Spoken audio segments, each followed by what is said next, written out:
Hey, what's up guys? The Midnight pre-patch is finally here, and with it a ton of changes for Affliction, including our entire talent tree rework, stat squishes, all that good stuff. So let's jump right into it, let's talk about it. In this video, this is mainly just going to be a pre-patch guide video kind of thing, but kind of like a quick version of what I normally make. There will be a full Season 1 guide when Season 1 officially starts and we have a lot more information. I've been doing a ton of testing on the beta, trying to get ready for all this kind of stuff and give you guys as much info as I can. So all this will just be my own personal opinion and things that I've gathered from, the community and myself. So, things are probably going to change. But in this guide, I'm going to try and cover, all the changes that happened, builds, gear and stats, rotations for both Hellcaller and Soul Harvester very briefly, and then I'm also going to talk about my UI and what I'm doing for Midnight. So if you are somebody who uses my UI or you're interested in picking up my UI, since there's a big change with add-ons, I'm trying to keep that as up to date as I possibly can. So that will all be my Discord for free. As always, I don't charge anything for it. If you want to come by the Twitch and sub or whatever, that's entirely up to you, but it'll all be free on my Discord. So let's jump right into it. Let's talk about it. Jumping into the changes first here, I'm not going to read through every single change that is in the patch notes because there is a ton. However, if you are interested in a bunch of this stuff, I'll have the link to these patch notes in the description.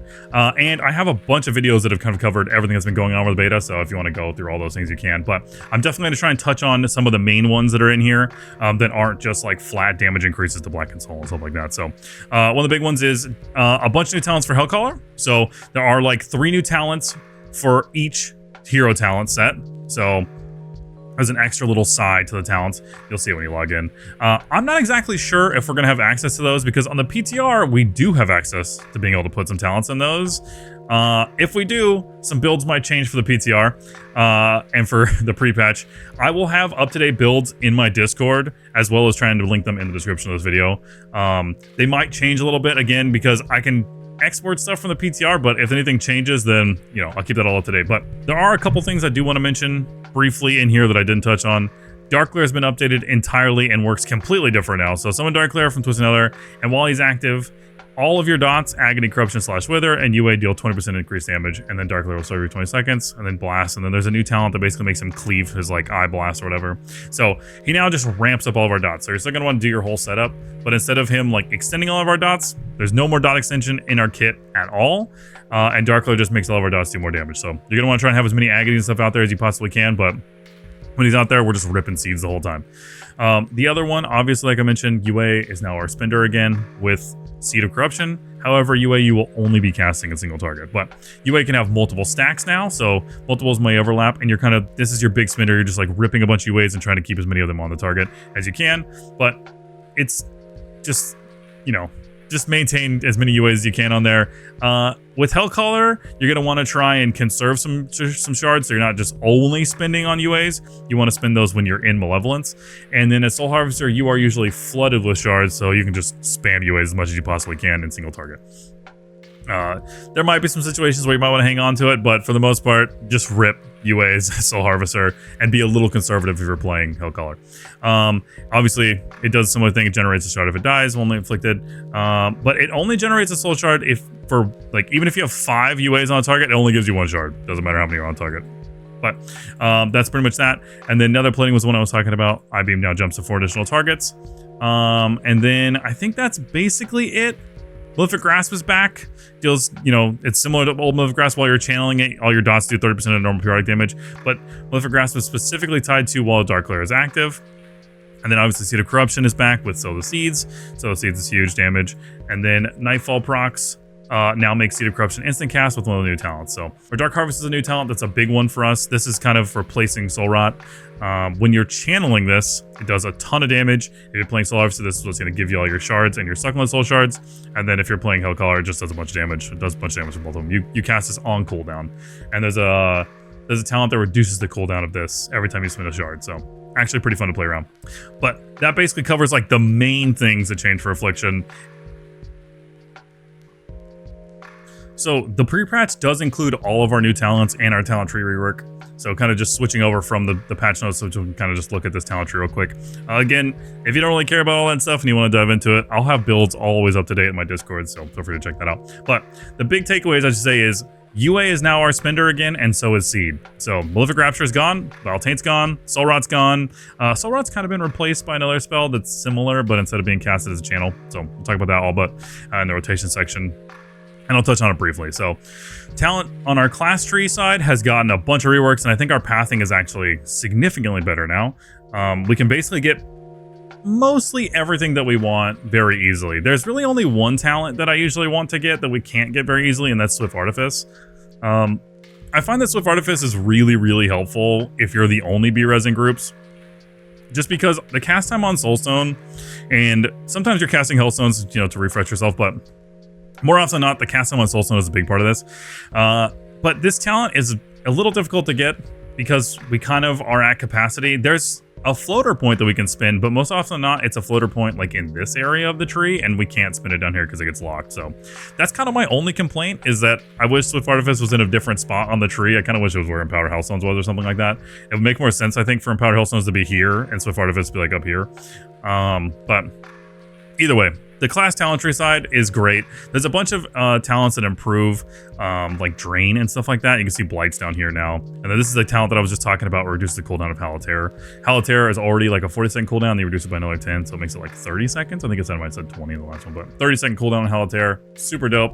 Disorients or fears 10 mobs within, you know, really, really close range, but it's just a quick little interrupt. So that plus Coil, plus Blight, plus AoE Curses, I think our utility for Mythic Plus is going to be really, really sick in Midnight. So on our actual spec tree side, you can kind of see the top part is the same. Seed, UA, blah, blah. UA is now our single target spender. You only cast UA in single target. I don't think there's ever a situation right now where it's worth casting UA in AoE. Even if you're playing Soul Harvester and you want to like burn a bunch of shards out, more often than not AoE, it's just more worth it to just send the Dark Harvest and just overcap on that. So it doesn't really matter. Dark Harvest is the spell that I was referring to that is kind of like a channeled version of Soul Rot. Essentially, it's one of our biggest damage dealers right now. You cast this thing on cooldown, which is reduced by the more shards that you spend. So you are spending as many shards as you can, whether you're playing Hellcaller or Soul Harvester, to try and reduce the cooldown of Dark Harvest. Hellcaller's got some, like, Hellcaller has some stipulations to that, where you don't really want to be burning all your shards out when you're outside of Malevolence. But because that new talent that I was talking about, where you have a chance to proc Malevolence, you are going to be able to get, you know, Malevolence procs in between there, and you want to spend shards on that window. So that's definitely pretty helpful. As far as that's concerned, all this row is still the same. Cunning Cruelty is still the same. Withering Bolt still the same. Just more damage on that. Creeping Death. And then Dark Harvest. And then these kind of chain into Dark Harvest. So more often than not, our builds are going to look something like this. We are taking Drain Soul instead of Shadow Bolt now, mainly because we are only using Nightfall procs on instant cast Seeds. So this talent, Nocturnal Yield, makes Seed of Corruption be able to be instant cast whenever you have a Nightfall proc. We used to use those Nightfalls to cast instant Shadow Bolts to try and proc Crescendos. That was the main reason I like to run Shadow Bolt. Now we are never doing that. We are only using our Nightfall procs on Seeds in the AoE, and then we're using them in single target on Drain. So definitely go there. And for Mythic Plus, we would go Cunning Cruelty because there's too many points in Withering Bolt. Then go here, go Dark Harvest, go Contagion, Summoner's Embrace, Creeping Death, Dark Glare. And then these are some new talents. This row is a little complicated, but Sudden Onset is mandatory in my opinion. One, Agony damage is pretty big in our kit right now, and it makes Agony start at 3 stacks more, which ties in with our new tier set. But this basically helps you not have to worry so much about catching Agonies, because one of the big things now without Vile Taint is that you are going to be just casting a bunch of Agonies because you apply 2 Agonies every time you cast it. That's the way we apply Agonies now. We don't have anything else. So as you're going into a pull, you're going to be just putting a bunch of Agonies out there. You're not going to be as worried about catching as many of them as you can. Obviously, if there's movement windows, that's when you're going to want to refresh your Agonies. And if you can catch some, obviously do it. But it is much more important to be casting Seeds at all times. So especially in AoE. Obviously in single target, catch all your dots. So shared agony is our main thing. So this allows us to start that agony damage even faster when you do let those agonies fall off, which you will. The other one is Eye Contract, which increases the duration of Dark Glare. Malefic Grasp, which is essentially, in my opinion, only overtaking a single target. It just, old Malefic Grasp kind of thing, it just ramps all your periodic damage while you have Dark Glare active, which is a little awkward. I personally think this shouldn't be tied to Dark Glare. It was originally tied to Nightfall procs, which I think made it feel way more fun. And then Nether Plating is kind of our new Malefic Visionary or whatever. Essentially, whenever our Darklayer's out, he gets a bunch of armor for some reason. I think it's just for, you know, aesthetics or whatever. And then I-Beam jumps to 4 initial targets and then deals increased damage. So he's just like AoE cleaving a bunch of stuff. And then that's why Eye Contract is kind of nice. In AoE, it ramps this up. And then in single target, Darklayer actually slams now a little bit. Sacrilege, obviously, for more corruption damage, especially if we're playing Hellcaller. But even as Soul Harvester, this is really good. And increases the duration of your curses, which is super dope with Foulmouth. Obviously, Nocturnal Yield is what I was talking about before. That's where we get our free instant cast seeds. Huge talent, right? Potent Soul Shards, this increases flat damage. This is also just flat damage. We don't take Shard Instability. We don't take Xavier's Gambit. We don't take Fatal Echoes. We don't take Cascading Calamity. These are all more like single target talents. These basically just have where it has a chance to proc. UA has a chance to proc for free. This is kind of like a crescendo version of this, right? And then Gambit is essentially what it was before, reducing the cooldown of UA cast time, increases damage. And then Fatal Echoes, at least on the beta, doesn't seem to actually be working. And the proc chance for this, as far as the capstone, is like way too low. And then Cascading Calamity is kind of fun. It's kind of like playing around Dread Touch, but not as like bad. I know Dread Touch is kind of like a bad word, but essentially when you apply a UA over another UA, you get a haste buff, and you can kind of just keep chaining that haste buff. But we don't take these in Malik Plus. We take Rav's Afflictions for more Nightfalls, so we get more Nocturnal Yields. And then Death's Embrace is revamped and feels so good, man. It actually makes us feel like we have an Execute now, and we kind of feel like an Execute class now. Our damage ramps really high. So Agony Corruption, UA, Seed Corruption, Drain, deal up to 40% increased damage on targets below 35. So as that target gets lower and lower, our damage gets higher and higher and higher. And you can, in higher keys and in single target situations where you have big bosses, you can feel that damage start to ramp. So super fun. Love that. Mandatory in my opinion. Seeds of Destruction, reducing the cooldown, flat stuff. Patient Zero just makes Seed do more damage to its host. And then the big one, So the Seeds is back. This one talent is worth so much damage. We've talked about it so many times. This is probably one of our most effective talents that we have. You do have some extra talents that you'll get later. You can see like required level 71. So, you know, we'll be moving some things around or whatever. There are new Apex talents that we'll talk about in the Season 1 guide, but they revolve around Haunt. So that's kind of the build that we've been playing over here. So obviously we're missing 1 point on here. You'll probably just take a point out of something right around this area. I'd probably take it out of Eye Contract because you always want to sow the seeds. So anyways, I will have up-to-date builds and everything like that in the Discord. These are all of our new talents for our hero talent trees. This is the new row of talents as well. So I don't know, because like I said, on the PTR, we were able to take these new talents and still get malevolence. You couldn't get all of your talents, but in my opinion, you just got these new ones. You just went here, and then you just got these guys, and then you could still basically get your malevolent stuff without being, you know, crazy high eye level or crazy level. So you could still get all these, not take this one, and I think you had to like drop like one talent or something like that. Maybe we dropped this one, but you know what I mean. So definitely something to play around with that. I'm sure we'll find the right build, and we'll know more when Sims actually start working, but either way, I'll figure it out. Up-to-date builds will all be in the Discord. So that kind of covers our class tree a little bit and Hellcaller a little bit. Soul Harvester is what we'll be running though. In my opinion, Hellcaller is okay, but Soul Harvester rips. So the big one, though, you want to make sure we're getting is this row right here. If this row is not available to us for some reason, then I think Hellcaller might be a little bit better. But either way, I'll let you guys know all about that. But Soul Harvester, like we already kind of talked about, when you Dark Harvest, this is when you're going to get all your shards, all your Succulent Soul Shards. So you will want to be using Dark Harvest on cooldown as much as you can. You'll be reducing the cooldown of Dark Harvest by spending seeds or spending UAs. That's kind of the big thing on that, right? You have your little backpack demon guy that comes out there and does a bunch of slam damage. He's increased by your mastery and all that good stuff. And then your mastery gets amped up even more when your backpack demon's out there. And then, you know, he just does a bunch of little AoE damage. And then you're cleaving damage as well when you are actually using your Succulent Soul Shard. So all that kind of just synergizes with itself. That basically covers all those kind of things. Like I said, I'm not going to go through and read all of the changes that are in here because there are definitely a lot, but to give you a quick recap, if you are familiar with everything that we had before, these are all things that are gone, man. So the big one that everybody hated was Rapture, 07 Rapture. I didn't really hate it that much. It wasn't a big deal to me, but it's fine. The one that I did hate the most, though, was this guy right here. So no salutes to that guy. That thing, hopefully that thing never comes back. Crescendo, Soul Rot's gone, Shadow Embrace. Great. This feels so good to not have to play around anymore. Relinquish, Phantom Singularity, Perpetual Instability, Oblivion's gone. 07 never got its time. Blind Omen, Lone Visionary. You get the idea. So that basically covers a lot of that stuff. Again, there are plenty of things for Affliction, and there are so many little things. And if you're interested in all of that stuff that's been going on with beta, I do have more videos, and there will be a full Season 1 guide when Season 1 officially starts. But I just want to give you guys a quick start and go over all these kind of things. So let's jump into the next section. Jumping over into the actual Midnight PTR, I'm over here right now.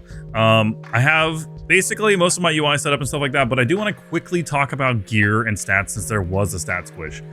This is essentially a 1-for-1 copy of the exact gear that I'm wearing over on live right now. And I'm currently 169 level. And you can see I have 35 crit, 31 haste, 111 mastery, which is kind of crazy because I think on live right now, I have somewhere like, I think it's like 20, 25, like 80. So stats are kind of crazy over here. I think I might be wearing a different necklace. I think it's something like this right now. But either way, stats are kind of wild after the stat squish. So I would definitely say if you're playing Hellcaller, you might still want to pick up as much crit as you can possibly get without dipping too far. Something like this is actually very solid. So I'm actually pretty happy with these stats for Hellcaller. If I'm playing Soul Harvester, I actually think I want to move a little bit more of that into Mastery and Haste. I think Soul Harvester just kind of likes Mastery and Haste a little bit more. Hellcaller might like it a little bit more too, but that's just kind of what I've been doing on the beta, and kind of just moving some things around. I've also been running Selena's Secret Technique a lot more on live, even before the stat squish. I don't know if we'll still do that, but this trinket's actually been super solid for us. If you have other trinkets right now, I still think Forge Weaver or Ritual Forge is still real super good, and then Parapodia or even like Astral Antenna is probably still gonna be solid, but Secret Technique, don't sleep on Secret Technique. But I just want to quickly cover like stats and gear because it's going to be a little strange with no sims right now, but I would say a safe bet is to either just stay with Crit Mastery, or if you want to have a little bit more fun, go Haste Mastery. I think it's going to be a lot more fun because more haste is just ripping more right now, man. So quickly just kind of talking about those things. Also quickly talking about the tier sets got changed. So like all DPS just got the same set. We just get 6% for 2-piece, 10% for 4-piece. Nothing crazy anymore. So if you were thinking about interactions with old tier sets, that's not a thing anymore. We don't have any of that stuff anymore. So definitely you might be able to kind of get away with maybe moving some more of that stuff around or changing some of your stuff around, but just be aware of all that stuff. It does seem like Rescue Wraps are not working anymore, but I don't know. I don't think that they are. It could just be a problem with the beta or with the PTR over here. We'll find out. If they're not working, you probably still run Rescue Wraps, but maybe you don't necessarily have to run these boots anymore. So if those stats are bad for you or something like that. Again, I get super minor. We'll figure out about it, but I'm going to assume the Rescue Wraps are probably not working. I just wanted to briefly touch on like stats and what I kind of think is going to be good, and just be honest, like things are going to change for sure, man. So have fun, play around with it. It's pre-patch. That's like the best part, is just try new things, see what you like, have a good time. Essentially, this is what I'll be running for almost every key. The floating one is Malediction and Sacrilege, in my opinion. If you're doing super low keys, you can drop Eye Contract and take both of them, but for Hellcaller, you have to take Sacrilege just for the wither damage. And for Soul Harvester, I actually think Sacrilege is really good, and with how much crit we're running, Malediction actually might be a little bit better, but I'll play around both of them and see which one feels better over here. And then, like I was mentioning here, if these are available, which they are, I'm on the PTR right now, we can take these talents. I think that you take this row of talents. There might be a better combination, but I think that getting these new talents, the one that gives you, more damage on UA and Seed, has a chance to proc Wither, has a chance to proc Malevolence, and then Malevolence grants more haste and more stacks. And then this summons your Backpack Demon, Mastery Amp when he's out, and then increases the duration of him and Soul Swipe and all that kind of stuff. So definitely think that row on both of these is super, super important. So as far as the class talents go, this is kind of what I'll be running.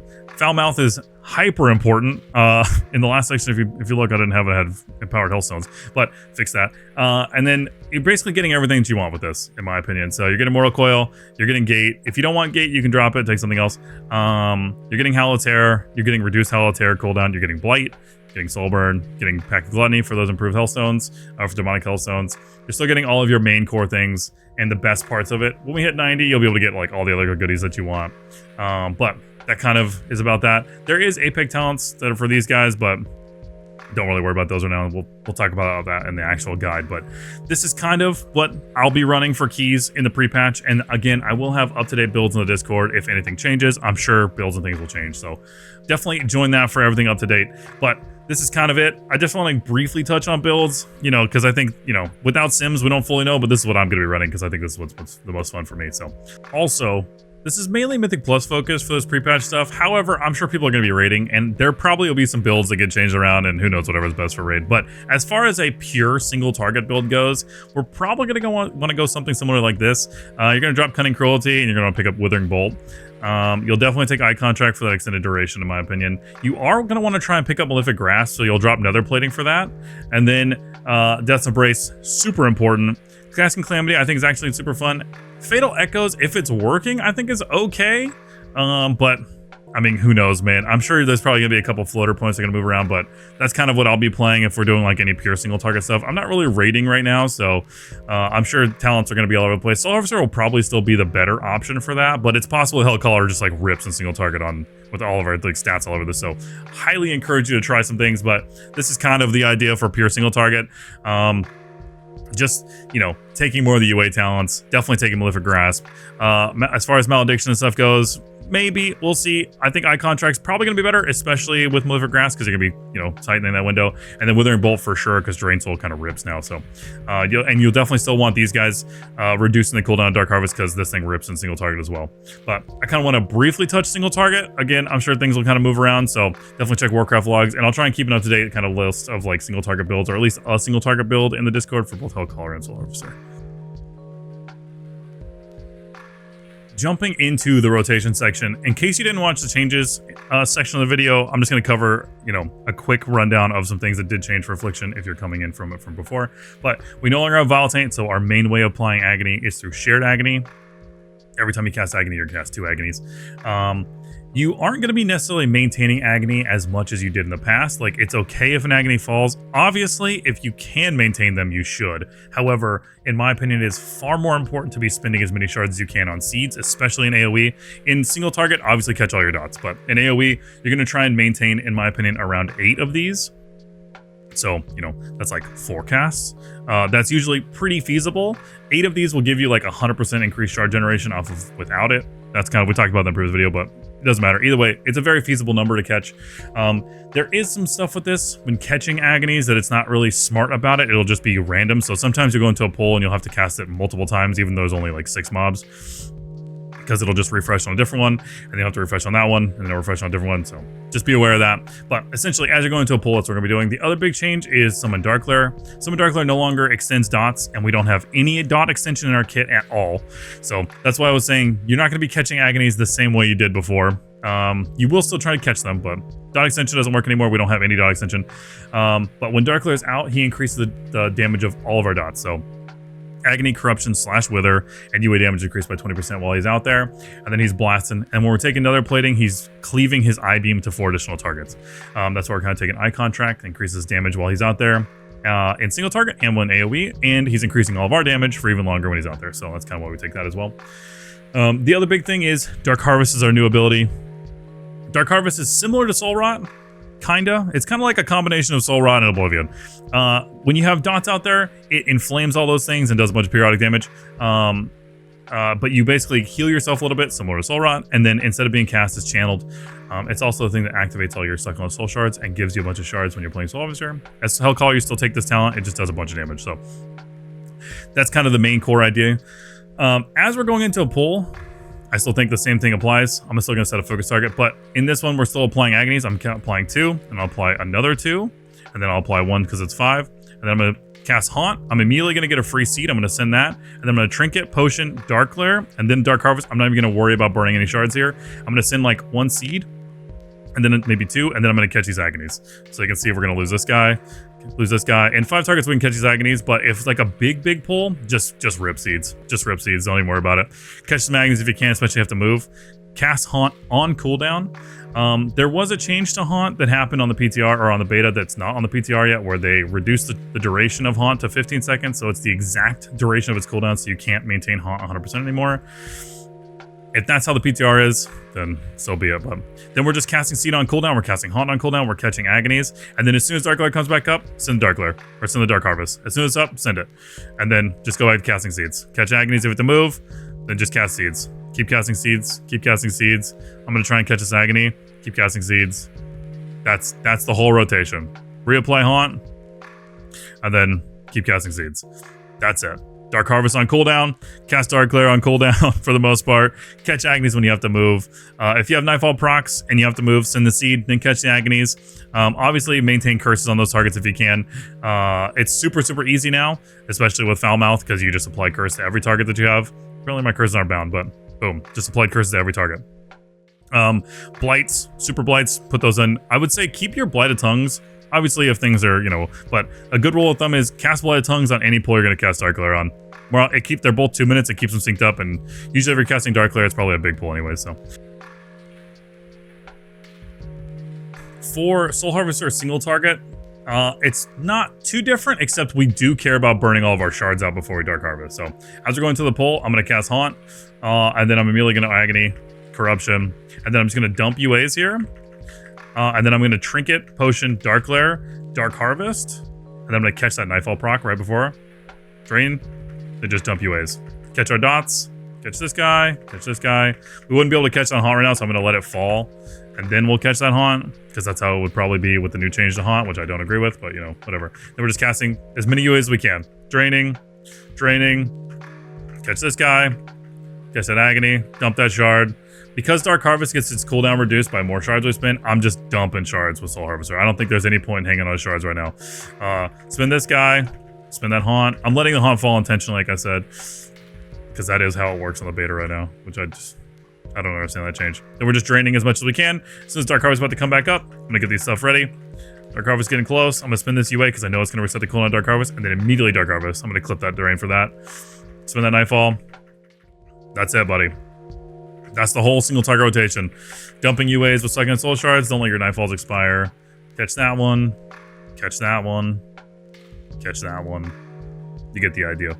That's pretty much what we do with Soul Harvester. Jumping into the AoE rotation quickly for Hellcaller. It doesn't change a whole lot from Soul Harvester. The only big difference is obviously you're not going to be just swimming in shards. So as we're going to the pull, I'm still setting a focus target on my main one. And then we're just casting Agony on 2, and then casting Agony on 2, and this is 5, so I'll clutch that one. Then Haunt, and then I'm going to send this Seed off. And then I'm going to Potion, Trinket, Dark Lair, Dark Harvest. This is the way that I've been doing it. And then Malevolence, and then I'm sending a Seed, and then we're probably going to send another one, and then start catching some Agonies here.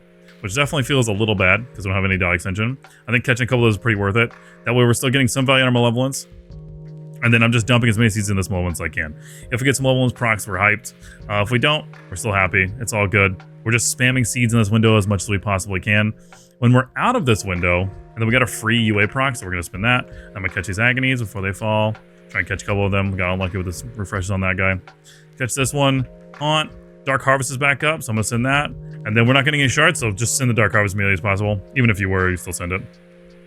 And then in AoE, I'm still catching I'm still just spamming seeds. In single target, you would hang on to some shards here if you're out of Malevolence windows, but in AoE, never stop casting seed. Always cast seed as much as you possibly can. Only stop if you have to move. And then, UA if you get the free procs. And then I'm still casting this guy. We're going to get this Malevolence back up. As soon as Malevolence back up, ship it. If the pull's still alive, just ship it.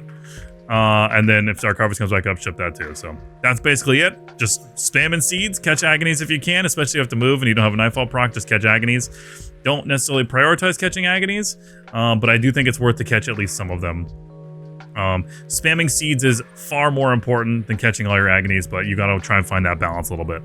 That's pretty much it, man. That's the whole thing. Obviously cast your curses as much as you can, and then just cast seeds if you have to move, but that's pretty much it. Whole lot changes as well from single target to AoE, other than you're just casting UA instead of seed. So as we go into the pull, I'm gonna cast Haunt first, then Agony, Wither, and then Trinket, Potion, Dark Lair, Dark Harvest, and then as soon as it's over, Malevolence, and then start dumping UAs. And then we'll probably have to catch this Agony and make sure we catch that Wither because I'm running, not Absolute Corruption. Catch that guy, and then don't let your Nightfalls proc, or don't let him fall. Catch your Haunt. I gotta let it fall all the way because in the new beta build, you can't have 100% uptime. And then that's it. We're just maintaining dots here. When we're outside of this Malevolence window, we're going to try and conserve some shards. So I'm just draining, catching dots, draining. Any shard that we get in this window, I'm going to spend, but as soon as we're pretty much out of it, unless we get a proc, now I'm conserving shards. Don't want to overcap on shards, but right now I'm not spending any UAs in this window right now. We got a Malevolence proc, now we're sending them again. Now we're good. Send them. As soon as that Dark Harvest comes back up, send that thing on cooldown. So I'm going to send that seed right there. We're in Malevolence. Catch this Wither, then Dark Harvest. And then we'll send that for UA proc right there. Catch this Haunt as soon as it falls off. Then catch the Haunt. I'm only doing that because of the change in case that's what actually goes live. And then we're just draining. We don't have Malevolence right now. Malevolence is about to come back up. So we're going to start conserving shards here from when that Malevolence does come back up. As soon as it does, send it. Obviously, it'd be nice if we had a couple more shards here, but I think sending Malevolence on cooldown is far more important. And then that's it. We're just maintaining dots again. So that's pretty much the whole single target rotation. Nothing too crazy. We don't have to maintain Shadows of Brits anymore. Don't have Vile Taint to deal with. Don't have anything like that. Obviously, if you're playing full single target builds, you might be managing Cascading Calamity a little bit more. And you might have some more procs. And then you're going to be maximizing that Malefic Grasp window when you have Dark Glare out there. But as far as Mythic Plus is concerned, we're not going to have those talents. So this is much more Mythic Plus focused. But that kind of covers that. So there you go. Briefly, just kind of recapping, you know, the rotations for both Hellcaller and Soul Harvester. The main focus is to be spending as many shards as you can on Seed in AoE, and then as many as you can on UA in single target. Dark Harvest on cooldown. I personally think it's better to Dark Harvest after Dark Glare, and then send Malevolence after that if you're playing Hellcaller. Maintain at least 8 Agonies if you can, but definitely make sure you're not just sitting overcapped on shards. Try and find that balance in AoE between catching some Agonies and spending as many seeds as you can. Haunt on cooldown. If Haunt goes live the way that it is on the beta right now, you won't be able to have 100% uptime on Haunt, so just cast Haunt as much as you possibly can. If it has the same way it is right now, definitely maintain 100% uptime on Haunt. Don't ever cast UA in single target in single target. In AoE, in my opinion, it is not worth it. It is far more worth it to send that seed out. You cast Seed if there are more than one target. If there's more than one target, spam Seed. At least on the beta right now, it is not worth it to even try and maintain UA on multiple targets. If there's more than one, Seed all day. So that basically just covers all those things. If you have more questions and there's stuff that I didn't answer in this, feel free to come by the stream, ask questions. I'm always happy. Drop some questions in the Discord, all that good stuff. Leave a comment. I'm more than happy to help everybody learn Affliction. And there's plenty of stuff that we're still learning over here. I'm sure rotation stuff's going to change as soon as we get, you know, some more sim stuff. But this is just how I've been playing and how I've been finding success. So that's definitely what I want to pass on to you guys. Lastly in this guide, I did want to touch on my UI. So as you know, going into midnight, UIs and add-ons are being like overhauled pretty tremendously. People are kind of dooming and crashing out about some stuff, but I'm honestly extremely optimistic and positive about all of it, man. So essentially, I'm switching everything over to Nef UI right now until Elf UI is fully functioning. So once that happens, I will switch everything back to Elf. I might maintain a version of Nef UI if people prefer to use that. And who knows, maybe that's what we'll end up using in the future, but I definitely look forward to seeing what happens with LVUI. I'm a big LVUI enjoyer, but right now, I'm just using Nef UI and Plater. I have my shared media folder for my custom skins and my custom icons, which there will be some new custom icons coming in midnight, including Blooded Tongues and some other stuff. So if you like those kind of things, they'll all be available on Discord for free, always for free. I'm using Blizz Move to just be able to move windows around. Bug Sack and Bug Grabber just to make sure we catch any Ulua airs. Northern Sky Raid Tools I think has a bunch of increased functionality that's coming in midnight, so definitely would consider picking that guy up if you do a lot of raiding. And then Big Wigs allows us to just customize the new Blizzard raid warnings in a more like way that I like them to be viewed. So that's pretty much all I'm using for add-ons right now. All of my profiles for everything are be available on my Discord for free, including Nef UI, including Plater, including Big Wigs if I can. And then also including my actual like Blizzard like HUD. So I can export this and I can export the new essential cooldown and advanced cooldown settings windows as well. So these are also going to be exported in there. I have one set up for Hellcaller and one set up for Soul Harvester because these buttons kind of change around if I'm playing Hellcaller or if I'm playing Soul Harvester, because there's just different ones for each of them. You can see like if I'm playing Hellcaller, I have one extra button here. So that's kind of the best way I've found to switch those kind of things around, the way I like to do things. So that's kind of what I'm doing. Things will change. No more weak auras. So I'm using that same thing to track our uptime buffs. You can see these little guys right here. Essentially in the exact same way that I was using weak auras before. There's some other functionality with Nef UI that has these like custom icons that I'm still kind of playing around with some stuff for that, that work similar. two weak auras. They're these dynamic icons that you can kind of set, and you can create them for spells, items, and a certain slot in your bag. So I have this one just set to any trinket that'll be here, our demonic hellstones, and then I made some tempered potion ones that you can kind of swap in and out. I just changed the load conditions for them, so you know, just to disable them. But this is like for tempered 1 and tempered like rank 2 and rank 3. So you might have to switch those around a little bit for yourselves. But that's just the way that I've been doing that bar. And then these are just the essential cooldown manager through Blizzard that I'm using Nef UI to kind of reskin that stuff. And like I said, Nef UI has a lot of things. I'm sure there's going to be plenty of bugs with things, but this is what I've been using on the beta the entire time. There's still some things that I would like to fix as far as my UI goes, but I think I've gotten it to a pretty good spot that it makes me pretty happy. I play at 1440p, so my UI scale is 0.533. UI scale definitely messes with things sometimes, and you will get some bugs from that. So if you have issues importing my profile, first thing I'll say is make sure you do it with while closed, and grab my shared media folder and put that in your folder. There's a whole little guide on how to do it on Discord. And then import all my profiles, so they use all my custom skins and my custom fonts.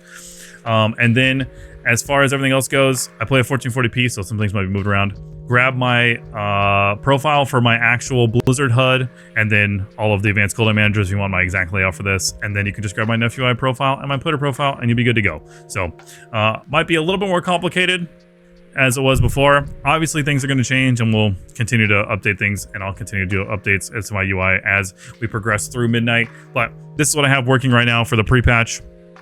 Honestly, I'm very happy with so far. It's good enough. The number one thing I miss is our pandemic timer, because we can't see things as easily, but Plater still has some of that functionality. You can see that when things get low, we're going to see these numbers change a different color. So that makes me think that there is a potential chance that we can have a pandemic timer, or at least some sort of pandemic glow around these. We'll see.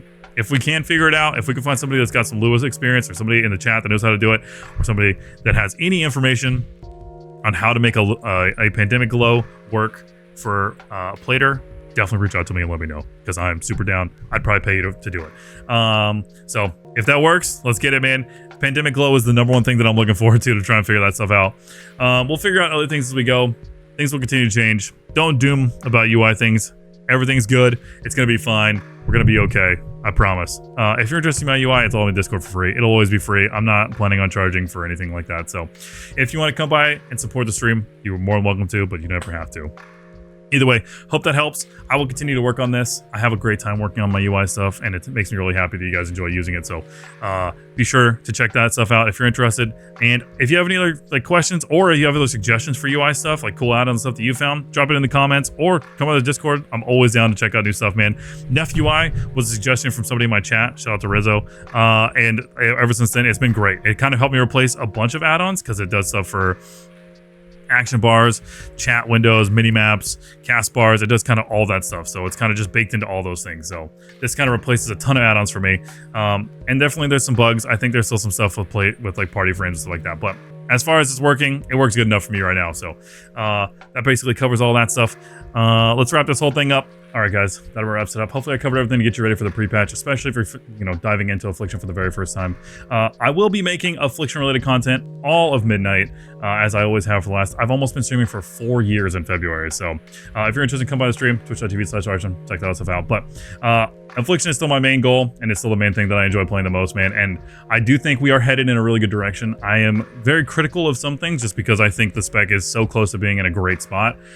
So, no dooming or anything like that, but I'm hopeful that we continue to see some changes and some more iterations, because I think we're so close to being really good. And I feel like I've been saying that for a while, but I do think that's still the case right now. So as far as that's concerned, and then things will probably change. Like I said, there will be a full-length guide coming before or like right around the launch of season 1. I try and usually kind of stretch that out as much as I can, so that I have as much info as I can to put into that thing. And it takes me a ton of time to edit that and put it all together. So please subscribe if you're interested in all that kind of stuff, and I'll be making a lot more Affliction content as well. I think me and Baby Brain are going to try and put together some stuff together too. So if you're a fan of Baby, I think we're going to try and do some stuff together as well here on the YouTube. Be sure to subscribe to his YouTube. But let's wrap it up, man. Thank you guys so much for watching. I truly appreciate you. This has been a crazy expansion, crazy couple expansions. This beta cycle's been pretty crazy too. So I've been trying to do as much as I possibly can over on the YouTube for beta stuff. I know it takes me some time to get these videos out, but it's just because I care and I put a lot of time into every video, man. So hopefully you enjoyed. Thank you so much for watching. I truly do appreciate it. I'll see you over on the stream.